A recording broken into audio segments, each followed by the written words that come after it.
This is Jamie Drummond for Good Food Revolution. I am here with Chef Jamon Iberica in my kitchen, and today we're going to be looking at turning some vegetables, something I think is perhaps a bit of a lost art.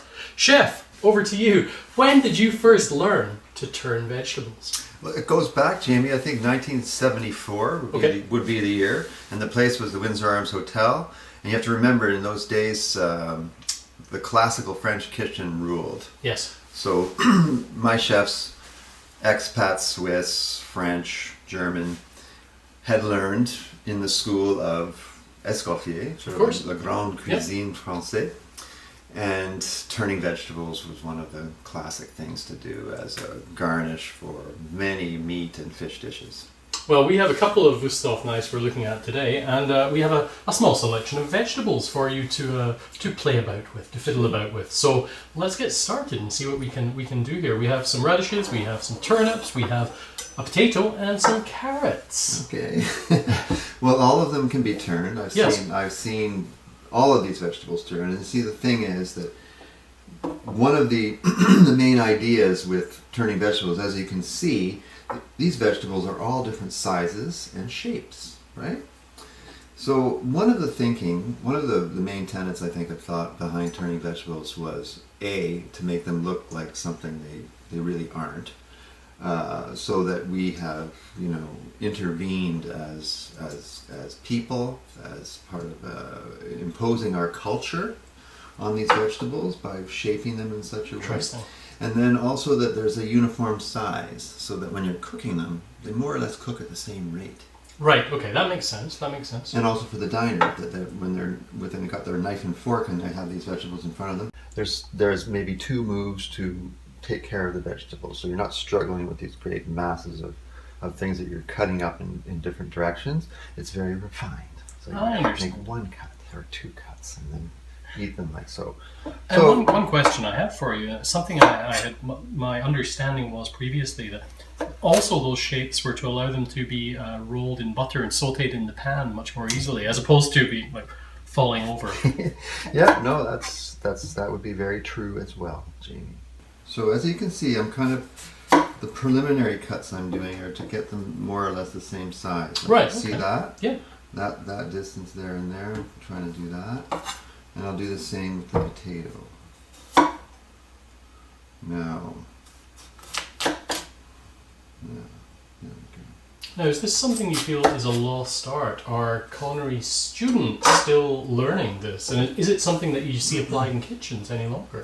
I think you do see this in the schools, because when we're teaching history and we're teaching theory, the tenets of French gastronomy still are important to learn. Whether it's practiced in finished dishes these days, not so much. Right. Because as you'll see when I start to cut these up, there's a fair amount of labor involved, a lot of time spent, let's say.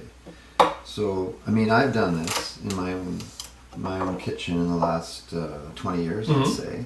Like if I put on a dish of coq au vin, depending on what I'm feeling like or how much time we have, I may say I want the vegetables turned, rather than bâton. Like bâton would be like that, and you just leave it like that, and you could do all of them like that, and together, carrots, potatoes, leeks, bacon, lardon, all in the same size, mushrooms, pearl onions, form a garnish called bourgeois. And so this cut would be acceptable for that. So this would be a little more rustic and not quite as elevated as the turned vegetables. So the idea is to prepare, use the shape of the vegetable to guide you, but to impose these facets that, define what a turned vegetable is. But you see, it's important when you're turning to make one shot. I'm not like carving. I'm not like going like this, chipping away at it like that. It's not like that. It's one shot, and the idea is to inscribe an arc onto the vegetable, and that's the trickiest part, is to get that motion consistent. I see. Yeah. I'm do a couple more turns. It's making me think of spring, and navarin is one of the dishes of spring kind of the emblematic dishes of spring. The lamb? Yes. Yes, yeah. Because of course at one point in history, lamb was only served in spring, because that was when the mothers would be,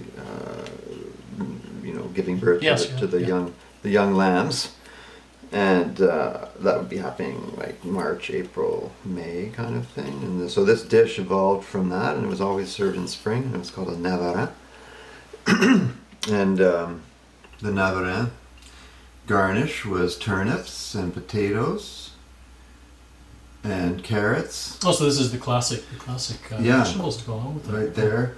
And wouldn't be radishes, but it would be like perhaps a length of leek, because you can't really turn a leek. And there would have been peas, green peas, all sprinkled for color. You're making me hungry here. I know, it's so great.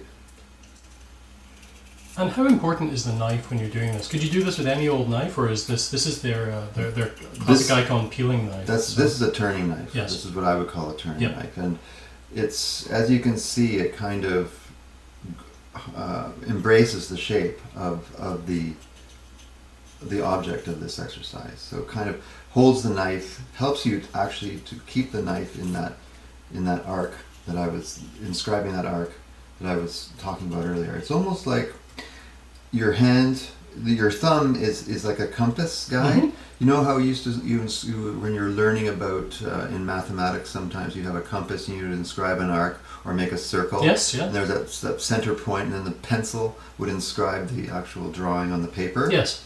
Same idea with this. As I use my thumb as the center point. This is the pencil end, and I draw it in a consistent arc. See, it's always using the thumb as the guide, as the sort of the radius. Well, I really appreciate you coming round to my kitchen and doing this today. Chef Jamie Kennedy, showing us his masterful work with vegetables here. You got me very hungry. I'm going to go out and buy some lamb, I think. Good plan. You can use these to make your navarin. That's the plan. Get you to do all the work. Thanks, Chef. You're welcome, Jamie. Thanks, folks.